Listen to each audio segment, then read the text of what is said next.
ہرقل شاہ روم نے قریش کے قافلے میں ایک آدمی بلانے کو بھیجا، اور اس وقت یہ لوگ تجارت کے لیے ملک شام گئے ہوئے تھے، اور یہ وہ زمانہ تھا جب رسول اللہ صلی اللہ علیہ وسلم نے قریش اور ابو سفیان سے ایک وقتی عہد کیا ہوا تھا۔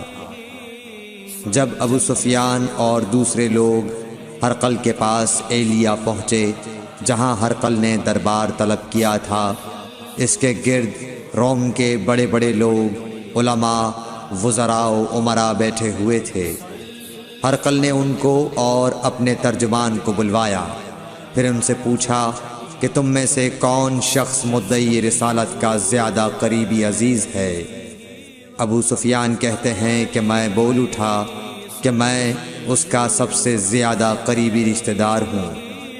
یہ سن کر ہرقل نے حکم دیا کہ اس ابو سفیان کو میرے قریب لا کر بٹھاؤ اور اس کے ساتھیوں کو اس کی پیٹھ کے پیچھے بٹھا دو۔ پھر اپنے ترجمان سے کہا کہ ان لوگوں سے کہہ دو کہ میں ابو سفیان سے اس شخص یعنی محمد صلی اللہ علیہ وسلم کے حالات پوچھتا ہوں، اگر یہ مجھ سے کسی بات میں جھوٹ بول دے تو تم اس کا جھوٹ ظاہر کر دینا۔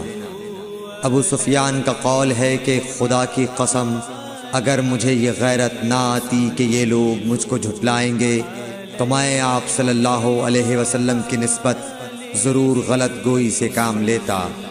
خیر، پہلی بات جو ہرقل نے مجھ سے پوچھی وہ یہ کہ اس شخص کا خاندان تم لوگوں میں کیسا ہے؟ میں نے کہا وہ تو بڑے اونچے عالی نسب والے ہیں۔ کہنے لگا اس سے پہلے بھی کسی نے تم لوگوں میں ایسی بات کہی تھی؟ میں نے کہا نہیں۔ کہنے لگا اچھا اس کے بڑوں میں کوئی بادشاہ ہوا ہے؟ میں نے کہا نہیں۔ پھر اس نے کہا بڑے لوگوں نے اس کی پیروی اختیار کی ہے یا کمزوروں نے؟ میں نے کہا نہیں، کمزوروں نے۔ پھر کہنے لگا اس کے تابعدار روز بڑھتے جاتے ہیں یا کوئی ساتھی پھر بھی جاتا ہے؟ میں نے کہا نہیں۔ کہنے لگا کیا اپنے اس دعوی نبوت سے پہلے کبھی کسی بھی موقع پر اس نے جھوٹ بولا ہے؟ میں نے کہا نہیں، اور اب ہماری اس سے صلح کی ایک مقررہ مدت ٹھہری ہوئی ہے، معلوم نہیں وہ اس میں کیا کرنے والا ہے۔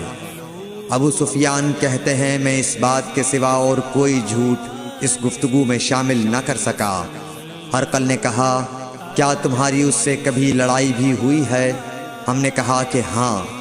بولا پھر تمہاری اور اس کی جنگ کا کیا حال ہوتا ہے؟ میں نے کہا لڑائی ڈول کی طرح ہے، کبھی وہ ہم سے میدان جنگ جیت لیتے ہیں اور کبھی ہم ان سے جیت لیتے ہیں۔ ہرقل نے پوچھا وہ تمہیں کس بات کا حکم دیتا ہے؟ میں نے کہا وہ کہتا ہے کہ صرف ایک اللہ ہی کی عبادت کرو، اس کا کسی کو شریک نہ بناؤ، اور اپنے باپ دادا کی شرک کی باتیں چھوڑ دو، اور ہمیں نماز پڑھنے، سچ بولنے، پرہیزگاری اور صلہ رحمی کا حکم دیتا ہے۔ یہ سب سن کر پھر ہرقل نے اپنے ترجمان سے کہا کہ ابو سفیان سے کہہ دے کہ میں نے تم سے اس کا نسب پوچھا تو تم نے کہا کہ وہ ہم سے عالی نسب ہے، اور پیغمبر اپنی قوم میں عالی نسب ہی بھیجے جایا کرتے ہیں۔ میں نے تم سے پوچھا کہ دعوی نبوت کی یہ بات تمہارے اندر اس سے پہلے کسی اور نے بھی کہی تھی؟ تو تم نے جواب دیا کہ نہیں۔ تب میں نے اپنے دل میں کہا کہ اگر یہ بات اس سے پہلے کسی اور نے کہی ہوتی تو میں سمجھتا کہ اس شخص نے بھی اسی بات کی تقلید کی ہے جو پہلے کہی جا چکی ہے۔ میں نے تم سے پوچھا کہ اس کے بڑوں میں کوئی بادشاہ بھی گزرا ہے؟ تو تم نے کہا کہ نہیں۔ تو میں نے دل میں کہا کہ ان کے بزرگوں میں سے کوئی بادشاہ ہوا ہوگا تو کہہ دوں گا کہ وہ شخص اس بہانے اپنے آباء و اجداد کی بادشاہت اور ان کا ملک دوبارہ حاصل کرنا چاہتا ہے۔ اور میں نے تم سے پوچھا کہ اس بات کے کہنے یعنی پیغمبری کا دعویٰ کرنے سے پہلے تم نے کبھی اس کو دروغ گوئی کا الزام لگایا ہے؟ تم نے کہا کہ نہیں۔ تو میں نے سمجھ لیا کہ جو شخص آدمیوں کے ساتھ دروغ گوئی سے بچے وہ اللہ کے بارے میں کیسے جھوٹی بات کہہ سکتا ہے۔ اور میں نے تم سے پوچھا کہ بڑے لوگ اس کے پیرو ہوتے ہیں یا کمزور آدمی؟ تم نے کہا کمزوروں نے اس کی اتباع کی ہے۔ تو دراصل یہی لوگ پیغمبروں کے متبعین ہوتے ہیں۔ اور میں نے تم سے پوچھا کہ اس کے ساتھی بڑھ رہے ہیں یا کم ہو رہے ہیں؟ تم نے کہا کہ وہ بڑھ رہے ہیں، اور ایمان کی کیفیت یہی ہوتی ہے حتیٰ کہ وہ کامل ہو جاتا ہے۔ اور میں نے تم سے پوچھا کہ آیا کوئی شخص اس کے دین سے ناخوش ہو کر مرتد بھی ہو جاتا ہے؟ تم نے کہا نہیں۔ تو ایمان کی خاصیت بھی یہی ہے، جن کے دلوں میں اس کی مسرت رچ بس جائے وہ اس سے لوٹا نہیں کرتے۔ اور میں نے تم سے پوچھا کہ آیا وہ کبھی عہد شکنی کرتے ہیں؟ تم نے کہا نہیں۔ پیغمبروں کا یہی حال ہوتا ہے، وہ عہد کی خلاف ورزی نہیں کرتے۔ اور میں نے تم سے کہا کہ وہ تم سے کس چیز کے لیے کہتے ہیں؟ تم نے کہا کہ وہ ہمیں حکم دیتے ہیں کہ اللہ کی عبادت کرو، اس کے ساتھ کسی کو شریک نہ ٹھہراؤ، اور تمہیں بتوں کی پرستش سے روکتے ہیں، سچ بولنے اور پرہیزگاری کا حکم دیتے ہیں۔ لہٰذا اگر یہ باتیں جو تم کہہ رہے ہو سچ ہیں تو ان قریب وہ اس جگہ کا مالک ہو جائے گا کہ جہاں میرے یہ دونوں پاؤں ہیں۔ مجھے معلوم تھا کہ وہ پیغمبر آنے والا ہے، مگر مجھے یہ معلوم نہیں تھا کہ وہ تمہارے اندر ہوگا۔ اگر میں جانتا کہ اس تک پہنچ سکوں گا تو اس سے ملنے کے لیے ہر تکلیف گوارا کرتا۔ اگر میں اس کے پاس ہوتا تو اس کے پاؤں دھوتا۔ ہرقل نے رسول اللہ صلی اللہ علیہ وسلم کا وہ خط منگایا جو آپ نے وحیہ کلبی رضی اللہ تعالیٰ عنہ کے ذریعے حاکم بصرہ کے پاس بھیجا تھا، اور اس نے وہ ہرقل کے پاس بھیج دیا تھا۔ پھر اس کو پڑھا تو اس میں لکھا تھا، اللہ کے نام کے ساتھ جو نہایت مہربان اور رحم والا ہے۔ اللہ کے بندے اور اس کے پیغمبر محمد صلی اللہ علیہ وسلم کی طرف سے یہ خط ہے شاہ روم کے لیے۔ اس شخص پر سلام ہو جو ہدایت کی پیروی کرے۔ اس کے بعد میں آپ کے سامنے دعوت اسلام پیش کرتا ہوں۔ اگر آپ اسلام لے آئیں گے تو دین و دنیا میں سلامتی نصیب ہوگی، اللہ آپ کو دوہرا ثواب دے گا۔ اور اگر آپ میری دعوت سے روگردانی کریں گے تو آپ کی رعایا کا گناہ بھی آپ ہی پر ہوگا۔ اور اے اہل کتاب، ایک ایسی بات پر آ جاؤ جو ہمارے اور تمہارے درمیان یکساں ہے، وہ یہ کہ ہم اللہ کے سوا کسی کی عبادت نہ کریں اور کسی کو اس کا شریک نہ ٹھہرائیں، اور نہ ہم میں سے کوئی کسی کو خدا کے سوا اپنا رب بنائے۔ پھر اگر وہ اہل کتاب اس کتاب سے منہ پھیر لیں تو مسلمانوں، تم ان سے کہہ دو کہ تم مانو یا نہ مانو، ہم ایک خدا کے اطاعت گزار ہیں۔